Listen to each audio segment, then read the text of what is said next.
If you're considering the switch to an alternative fuel vehicle, you are more than likely deciding between a hybrid or a full battery electric vehicle.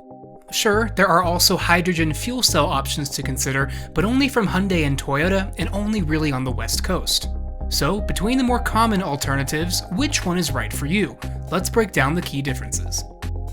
First off, did you know that there are more electric cars available in the US today and on their way in the next 12 months than hybrids? That's right. However, when it comes to what most shoppers can realistically work with in their daily lives, hybrids make a bit more sense. The first mass-market hybrid option here in the States was the Honda Insight, but the Toyota Prius is what made them cool and mainstream. A Prius is a regular hybrid, one that relies on a gasoline engine to move the vehicle, but augments that with a larger battery and at least one electric motor to assist with propulsion. Later on in the evolution of the technology, plug-in hybrids were introduced. These have even bigger batteries on board that you can charge at an EV charging station. There's still a gas engine on board, but because you have that big battery to work with, a plug-in hybrid is the perfect middle ground between a traditional gas-powered vehicle and a full battery electric one.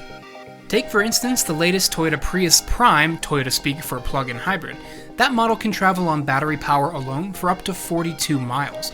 Once the juice is almost completely gone in the battery, the car switches back to being an efficient hybrid, thus giving you a lot more total driving range than both a gas car or even the standard Prius hybrid. This means that depending on your lifestyle, you could potentially never use a drop of gas if you remember to actually charge the battery at home, work, the grocery store, or wherever you frequently come across public charging stations. The gas engine will always be there for backup, eliminating any range anxiety you may have from driving a full EV. But how do hybrid batteries stay charged if they don't have a plug? Firstly, the gas engine can act as a generator as you're driving down the street. If the battery has enough juice, a hybrid will do its best to keep the engine off until you need more oomph, but when that battery's low, it does the charging for you. Another neat engineering feat of all hybrids and plug-in hybrids, called regenerative braking, uses the kinetic energy from slowing down the electric motors during coasting or full stop braking to create electricity that can be stored back in the battery. EVs can do the same thing, but even use this technology to slow the vehicle down all the way to a stop without you ever having to hit the brake pedal. This is generally referred to as one-pedal driving. If it's complete fossil fuel replacement you're after, then an electric vehicle is the way to go. The battery on board dwarfs those in any hybrid or plug-in hybrid, thus allowing for all-electric driving range as little as 100 miles or up to 516 miles depending on the vehicle. Key things to know about EVs? An all-electric car will cost more upfront than a similar style hybrid. However, some EVs, as well as plug-in hybrids, are eligible for federal tax incentives of up to $7,500, bringing the net acquisition cost down closer to more traditional vehicles. Without gas engines, EVs don't need oil changes, and overall maintenance costs are less than a hybrid, which in turn experiences less wear and tear on the engine because it doesn't have to work as hard when there's electric assistance going on.